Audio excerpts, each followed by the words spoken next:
Bonjour, ici le pasteur Joel Spinks et bienvenue à l'émission Vie de foi. Je suis content de vous retrouver aujourd'hui.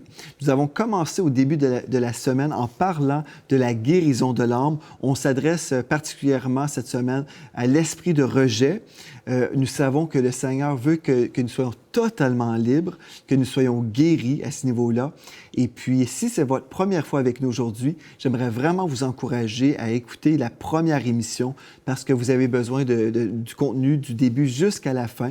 Aujourd'hui, nous arrivons à la toute fin et je dis gloire à Dieu que vous êtes là, mais ça va être encore préférable que vous puissiez vraiment tout recevoir.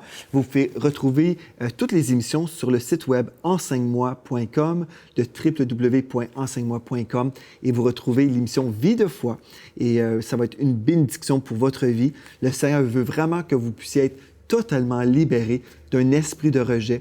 Et toute la semaine, on a passé du bon temps à décortiquer des choses importantes par rapport à cet esprit-là. Et aujourd'hui, on arrive à la conclusion.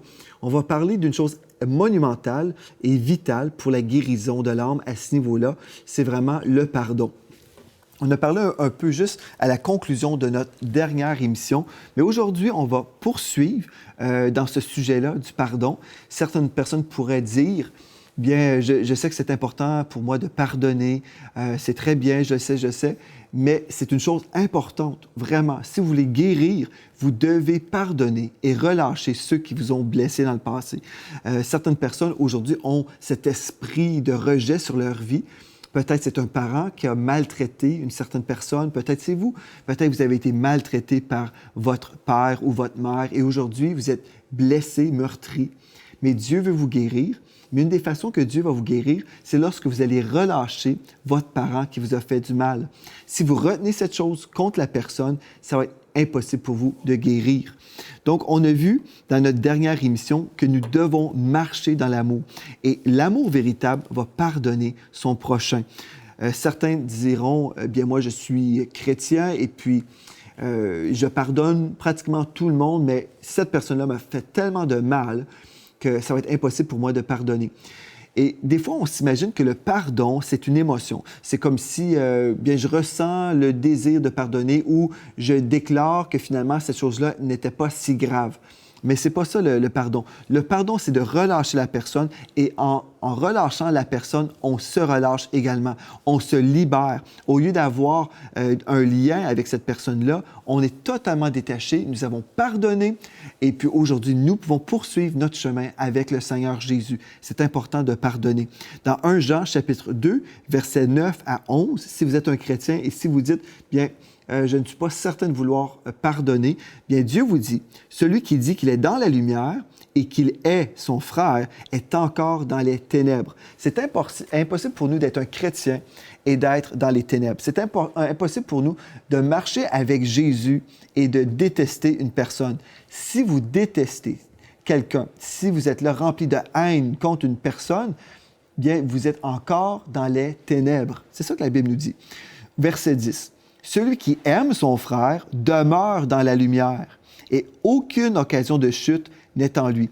Aucune occasion de chute n'est en lui.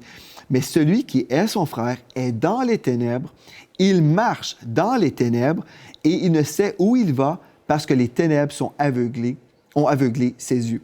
C'est ça, si vous êtes aveugle spirituellement, vous vous promenez et puis vous êtes là, vous tournez en rond dans votre vie, bien peut-être c'est parce que vous n'avez pas pardonné. Peut-être vous marchez dans la haine. Peut-être vous êtes rempli de colère et puis vous êtes dans la haine. Dieu, aujourd'hui, vous appelle à relâcher ces personnes-là. Remarquez, celui qui est son frère est dans les ténèbres, il marche dans les ténèbres et il ne sait où il va. Si vous êtes confus, peut-être c'est parce que, justement, vous êtes rempli de haine contre quelqu'un. Vous refusez le pardon. Mais aujourd'hui, vous pouvez marcher dans l'amour et vous pouvez décider de pardonner. Passons à l'examen maintenant. Concernant le pardon, passons à l'examen. Si vous voulez vraiment marcher en obéissance à la parole de Dieu, si vous dites « OK, je crois avoir pardonné », je vais vous poser certaines questions. Bon, vous pouvez vous poser cette question-là. Est-ce que j'éprouve du ressentiment, de l'amertume lorsque je pense à une personne qui m'a blessé? Êtes-vous amer quand vous pensez à quelqu'un? Et puis vous dites « Bien, cette personne-là m'a vraiment fait beaucoup de mal. » C'est possible. je vous rappelle, si vous pardonnez quelqu'un, ça ne veut pas dire que vous approuvez des gestes qui ont été commis. Ça ne veut pas dire ça du tout. Ça ne veut pas dire que vous êtes en accord avec le comportement d'une personne. Ça veut dire que vous relâchez, vous choisissez de tourner la page, vous relâchez la personne. Mais est-ce que j'éprouve de l'amertume? Je mentionne un nom. Et puis vous êtes là, oh, cette personne, je la déteste. Êtes-vous comme ça? Bien, si c'est votre cas, vous avez besoin de pardonner, évidemment. Est-ce que je suis aigri de la vie ou sévère avec les gens, très exigeant et peu gracieux? Donc, admettons que vous êtes dans votre église et puis vous êtes toujours là, aigri, très sévère, très peu de grâce.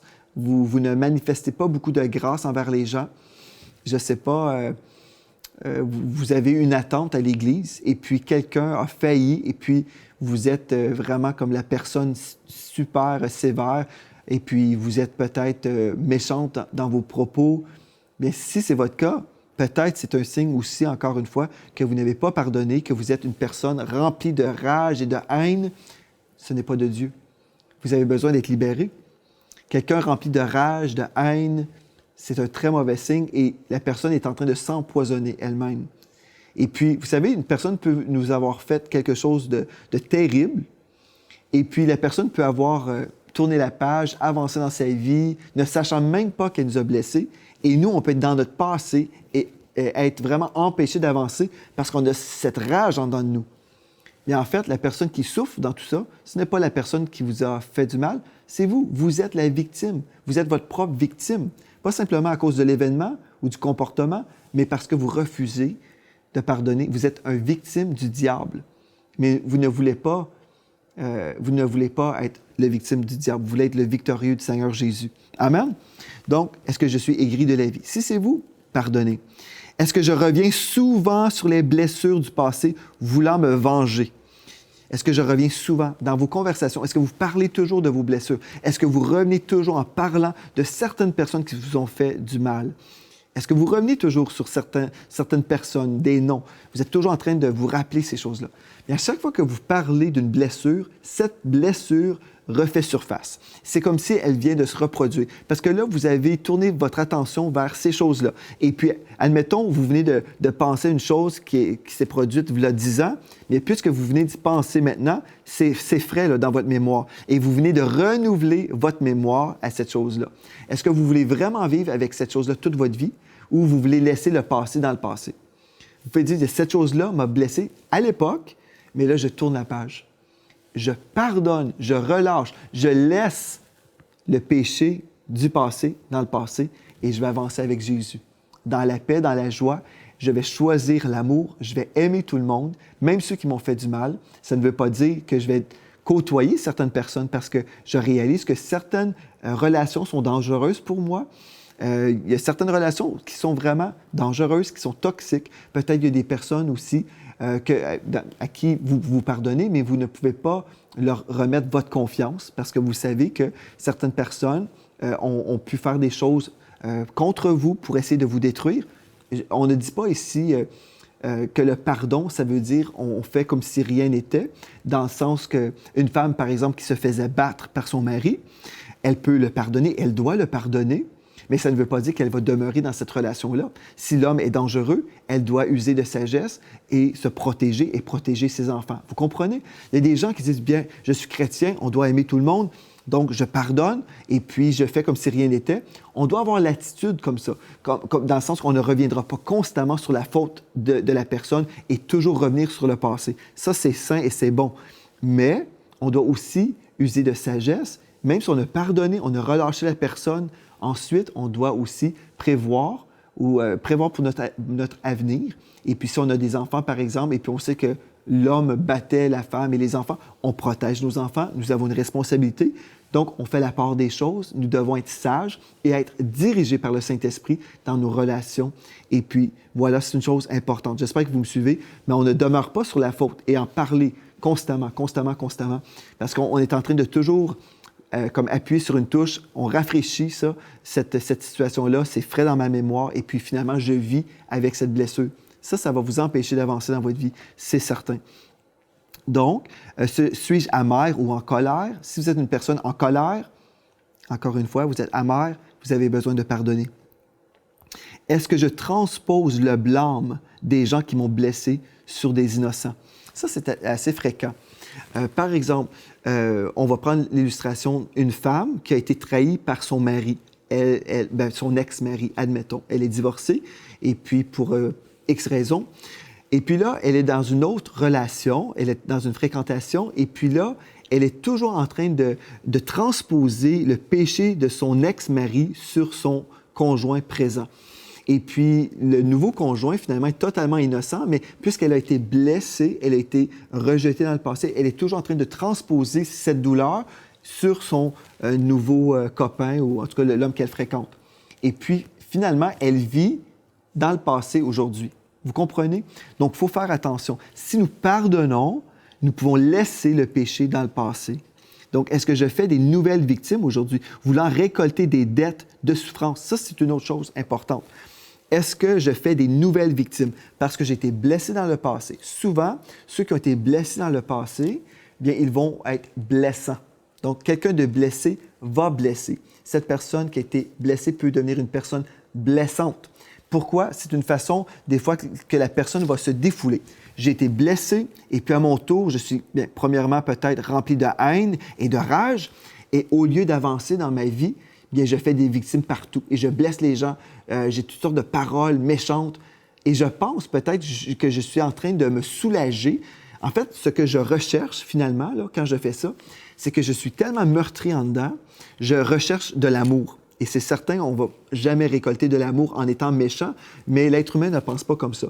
On veut se combler, il y a quelque chose de vide en dedans. La rage est là, une chose certaine. Donc la personne est enragée et puis elle veut être comblée de son vide. Et au lieu de recevoir l'amour de Dieu, elle recherche à se satisfaire d'une certaine façon, à se justifier. Et puis, elle n'est pas nécessairement consciente de ses gestes, mais elle est là en train de faire toutes sortes de choses. Et puis, elle fait des nouvelles victimes partout parce qu'elle est blessée. Et puis, elle se défoule de cette façon-là. Mais si elle peut vraiment laisser le Seigneur Dieu la guérir et vraiment recevoir l'amour de Dieu, au lieu de faire des nouvelles victimes, elle va pouvoir plutôt semer la bonne nouvelle de la guérison divine. Et puis là, les gens peuvent l'aimer davantage. C'est beaucoup plus facile d'aimer quelqu'un qui est gentil que quelqu'un qui est méchant, n'est-ce pas? Donc, est-ce que je fais des nouvelles victimes? Est-ce que je transpose toujours le blâme du passé, des relations dans le passé? Est-ce que je transpose toujours ça dans mon présent aujourd'hui? Est-ce que je recherche à contrôler les gens? Des fois, quand on n'a pas reçu l'amour de Dieu en nous, on est insécure. Et là, on est insécure et puis on cherche à tout contrôler. Et puis, je dois contrôler mes amis, je dois contrôler peut-être mes employés, je suis comme peut-être avec mes enfants, je dois tout contrôler parce que si je contrôle tout, je me sens en sécurité. Mais encore une fois, on a besoin de cette révélation de l'amour de Dieu. Vous savez, vous allez dire, « Ah, mais est-ce que c'est tout relié? » Oui, en fait, quand on est en déficit de cet amour-là, on a besoin d'être rempli de l'amour. Mais si quelqu'un recherche l'amour ailleurs, bon, comme j'ai déjà mentionné dans des émissions précédentes, quelqu'un peut se tourner vers des relations amoureuses pour essayer de combler cet amour-là. Mais encore, ça va vous laisser vide. Quelqu'un peut se tourner par plein de choses, finalement. Il y en a qui vont se tourner vers l'alcool, d'autres la drogue. On veut tous la même chose. On a besoin d'être comblés de l'amour de Dieu. C'est seulement l'amour de Dieu qui peut vous combler. Et comment recevoir cet amour? Bien, on se tourne vers le Seigneur. Dans la prière, on médite la parole de Dieu qui nous parle de l'amour de Dieu, qui nous aime avec un amour éternel. Nous méditons sur la parole. Nous recevons par le Saint-Esprit la révélation de son amour et on croit que nous sommes aimés. Nous devons arriver à cette place de foi, tout comme on va croire pour la guérison physique, tout comme nous allons croire pour une percée dans nos finances. Peu importe le besoin, c'est toujours un combat de la foi et on va croire le rapport biblique. On va être rafraîchi aussi dans notre vision pour la vie. Au lieu de se concentrer sur les blessures du passé, au lieu de parler constamment de ces choses-là, on va voir le Seigneur Jésus sur la croix qui est mort pour payer notre dette de péché. On va le voir en train de vivre cette souffrance-là pour nous. On va savoir Dieu l'a fait, Dieu a offert son Fils parce qu'il nous aimait, parce qu'il m'aimait personnellement. Et là, je peux le voir ressuscité et victorieux. Et là, je peux me voir aussi victorieux en Christ. Je peux vous poser la question aujourd'hui. Examinez-vous. Parlez-vous de toutes sortes de choses négatives ou êtes-vous une personne positive? Parlez-vous du Seigneur Jésus. Quand vous êtes là avec vos amis, Parlez-vous du Seigneur, parlez-vous de l'Église dans une bonne façon. Par exemple, êtes-vous là en train de célébrer les hauts faits de Dieu? Êtes-vous une personne positive ou parlez-vous toujours des choses négatives? Parlez-vous toujours de votre passé, de vos blessures? Bien, Dieu n'a pas une provision pour votre avenir dans votre passé. Il n'y en a pas de provision là. Si vous parlez de vos blessures, bien, ces blessures-là ne vous donneront pas une victoire aujourd'hui ni demain. Certainement, on peut apprendre de nos blessures et dire, bien, OK, j'ai mal agi dans telle chose, j'ai été blessé. Par exemple, je me suis mis dans une mauvaise situation et je vais apprendre de mes leçons. À ce niveau-là, oui, on peut apprendre. Mais Dieu n'a pas prévu toutes sortes de percées dans nos blessures du passé. Ce que Dieu veut faire, il veut guérir ces blessures-là.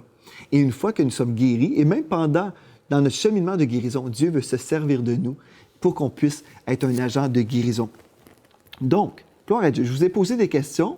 Moi, je n'ai rien entendu, mais Dieu vous entend et vous êtes capable aussi de vous voir et réaliser des choses sur vous-même. Si partout où vous vous promenez, vous avez des problèmes, je ne sais pas, vous changez d'église souvent ou vous changez de travail souvent, et il y a toujours des problèmes partout, partout où vous vous promenez.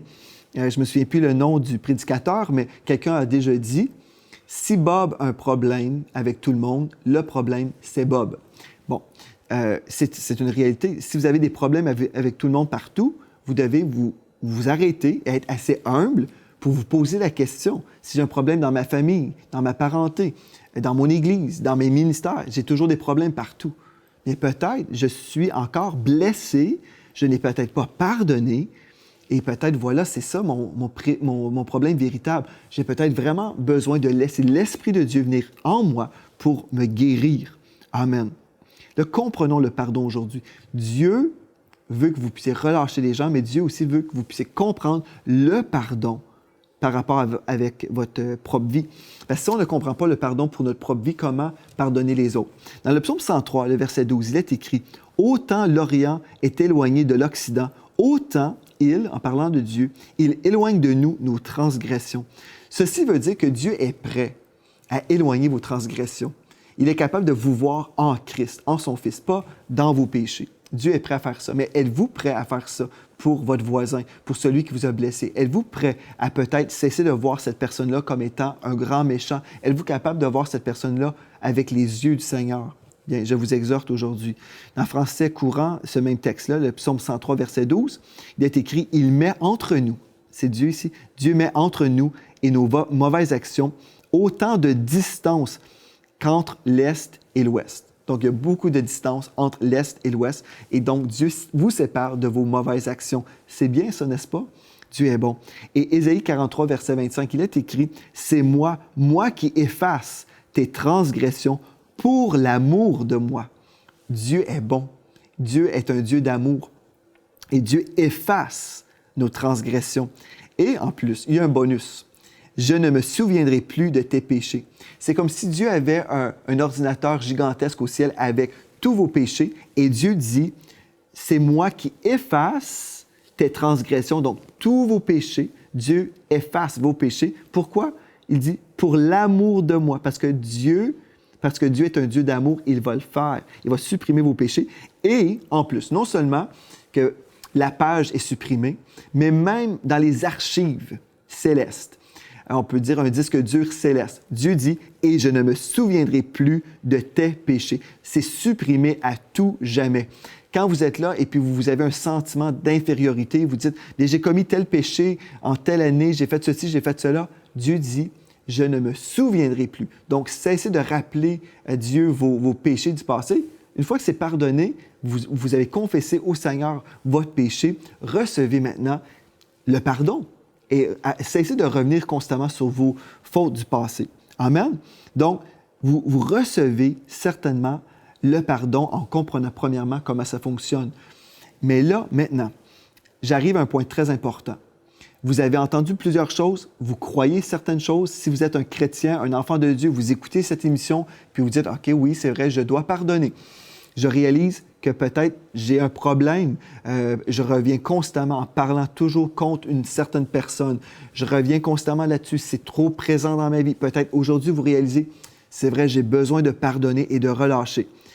Mais il y a encore des gens qui vont dire, oui, je sais, mais un jour, je le ferai. En ce moment, je ne suis pas prêt. Bien, j'espère que vous allez vivre longtemps et que vous aurez l'opportunité de vous repentir vraiment. Pourquoi je vous dis ça? Hier, en fait, j'écoutais un témoignage d'un homme qui a eu une vision. Que vous croyez dans cette vision ou non, c'est pas ça qui est important, parce que je vais vous montrer le verset qui vraiment confirme cette chose-là.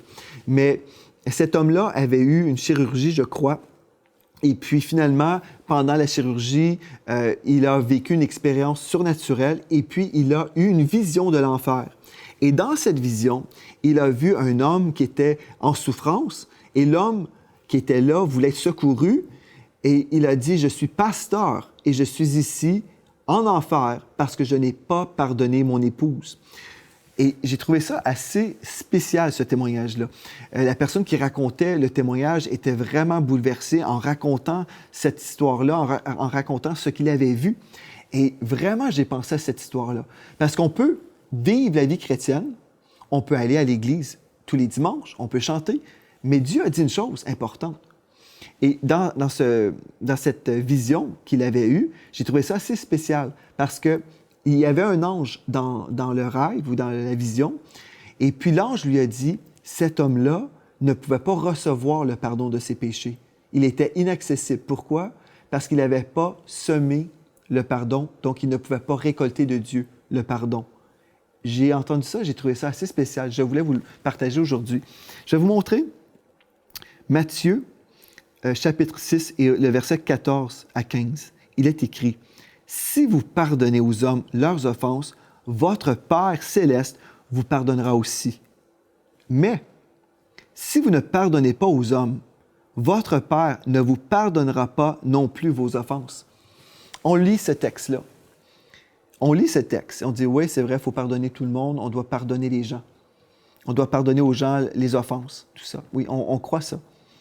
Mais quand j'ai vu ce témoignage-là, peut-être vous dites, ah, ben moi, je ne crois pas dans une telle vision. Peu importe, croyez-vous la Bible? C'est ça qui est important. Dieu dit, si vous pardonnez aux hommes leurs offenses, votre Père céleste vous pardonnera aussi. Mais il y a une condition, c'est le mot « si ». Et là, en plus, au verset 15, « Mais si vous ne pardonnez pas », juste au cas où on avait du mal à comprendre, il dit, « Mais si vous ne pardonnez pas aux hommes, votre Père ne vous pardonnera pas non plus vos offenses. » Si vous êtes encore dans vos péchés, le moment de votre mort, si vous êtes encore dans vos péchés, avez-vous l'assurance de la vie éternelle? Dieu vous dit, vous allez dire, « Ah, bien moi, je crois ceci, je crois cela. » Peu importe ce que vous croyez, méditez sur ce verset-là. Non seulement vous voulez pardonner pour être relâché et pour recevoir la guérison dans votre âme, mais vous voulez pardonner parce que c'est un commandement. Vous devez pardonner. Vous ne pouvez pas avancer dans votre vie chrétienne aujourd'hui, remplie de blessures. Vous avez besoin de pardonner, mais vous avez aussi besoin de pardonner pour être assuré d'avoir la vie éternelle. Je vais vous lire un autre texte, Matthieu 18, versets 21 à 22, dans la Bible du Sommeur. Pierre s'approcha de Jésus et lui demanda, « Seigneur, si mon frère se rend coupable à mon égard, combien de fois devrais-je lui pardonner? Irai-je jusqu'à 7 fois? » Verset 22, « Non, lui répondit Jésus. Je ne te dis pas d'aller jusqu'à 7 fois, mais jusqu'à 70 fois 7 fois. » Donc 490 fois. Ici, on comprend, c'est une illustration. Jésus est en train de dire, vous devez toujours pardonner. Il n'y a jamais un moment où on va refuser le pardon. Mais, comme je l'ai déjà expliqué, on doit user de sagesse. On peut pardonner quelqu'un. Mais, par exemple, dans le cas, dans un couple, où, par exemple, on va dire l'homme a été infidèle dans son couple, il a commis l'adultère, son épouse peut le pardonner. Gloire à Dieu. Il y a une provision dans la parole de Dieu pour le pardon et la grâce. Mais Dieu permet aussi le divorce et le remariage. S'il y a eu de l'infidélité ou de l'abandon, comme on retrouve dans la parole. Je ne parlerai pas sur l'enseignement du divorce et du remariage en ce moment. Mais je vais juste souligner un fait ici, un fait très important. La femme peut pardonner. Mais si le mari décide qu'il veut être infidèle constamment, et la femme décide, non, moi je vais me respecter et je ne veux pas hériter d'une maladie, je ne veux pas avoir le sida, par exemple, je veux être protégée. La femme est dans ses droits, devant Dieu, elle peut vraiment se divorcer parce que l'alliance et la confiance ont été brisées. Donc, on comprend, il y a le pardon. Cette femme-là doit pardonner, mais elle peut aussi choisir de changer de parcours et de faire des changements dans sa vie. Donc, on veut faire la part des choses. Aujourd'hui, Vous êtes là, vous avez suivi une semaine d'émission. Vous avez compris plusieurs choses. On a vu plusieurs choses. Et peut-être vous avez réalisé que vous avez besoin de guérison. Je l'espère que vous avez réalisé certaines choses sur votre propre vie. Et si vous avez cru, OK, j'ai besoin de guérir, ma prière pour vous, c'est que vous puissiez vraiment laisser le Saint-Esprit accomplir ce travail dans votre vie. Mais c'est impossible pour vous de guérir si vous refusez de pardonner. Aujourd'hui, l'Esprit de Dieu vous demande, est-ce que tu vas pardonner aujourd'hui? Est-ce que tu vas me laisser faire? Est-ce que tu vas me laisser te guérir? C'est seulement vous. Vous pouvez décider si vous allez dire oui ou non à Dieu. Vous pouvez écouter cette série, même recommander la série et dire « Ah, c'était très bon pour telle personne. » Mais si vous êtes vous-même une personne dans l'Église, vous fréquentez une Église, mais vous refusez de pardonner quelqu'un parce que cette personne vous a vraiment blessé et ça revient constamment. Vous parlez toujours de la blessure ou de la personne qui vous a blessé. Vous tournez en rond et vous allez avoir des problèmes dans votre vie. Aujourd'hui, l'Esprit de Dieu vous demande « Lâchez prise ». Aujourd'hui, laissez ces choses-là entre les mains de Dieu. Dieu vous fera justice. Dieu est votre refuge. Il est celui qui sait vous libérer. Mais laissez ces choses-là entre les mains de Dieu. Vous, votre responsabilité, vous pardonnez, vous relâchez et vous vous tournez vers le Seigneur et vous dites « Seigneur, j'ai besoin de toi. Je réalise que j'ai besoin de cette révélation de ton amour. J'ai besoin de vraiment comprendre, recevoir cette révélation, pas intellectuelle, pas une révélation charnelle, émotive. J'ai besoin de révélation dans mon esprit. J'ai besoin de savoir vraiment que tu m'aimes et que cette révélation me remplisse, que je sois convaincu de cet amour. Si je suis convaincu, bien là, l'Esprit de Dieu va faire son travail en moi. Il y a des gens qui vont dire « Ah, bien, le temps va guérir toute chose. » Non, le temps ne guérit rien. C'est Jésus qui guérit. Mais ça prend du temps, des fois, guérir. Mais je m'excuse. Des gens qui disent « Bien, moi, ça me prend 20 ans. La guérison, ça prend beaucoup de temps, vous savez. » La guérison peut prendre moins de temps si vous vous laissez guérir par Dieu, si vous coopérez avec le Saint-Esprit, si vous laissez l'Esprit de Dieu travailler en vous. Donc, au nom de Jésus, maintenant, je prie pour tous ceux qui sont là. Vous réalisez que vous avez besoin de guérir. Vous êtes tannés de vivre avec cet esprit de rejet.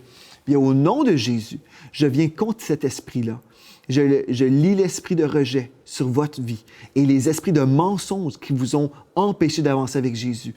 Maintenant, au nom de Jésus, je déclare la liberté totale. Vous êtes libre de la tête aux pieds. Vous êtes libre, affranchi au nom de Jésus. Et j'appelle maintenant cette révélation de l'amour de Dieu, que vous puissiez être imprégné maintenant au nom de Jésus de cette révélation. Et je prie, Père, que tu puisses vraiment diriger tes enfants à être remplis de cette parole en passant du temps dans la parole de Dieu pour que vous puissiez vous maintenir dans cette révélation de l'amour de Dieu. Je vous remercie d'avoir été là. Je vous invite à réécouter ces enseignements. Demandez à l'Esprit de Dieu de vous parler, vous révéler des choses. Et puis l'Esprit de Dieu va vraiment compléter son travail et vous connaîtrez vraiment ce qu'est la vie éternelle et la vie abondante. Merci d'avoir été là. Et d'ici à la prochaine fois, soyez richement bénis.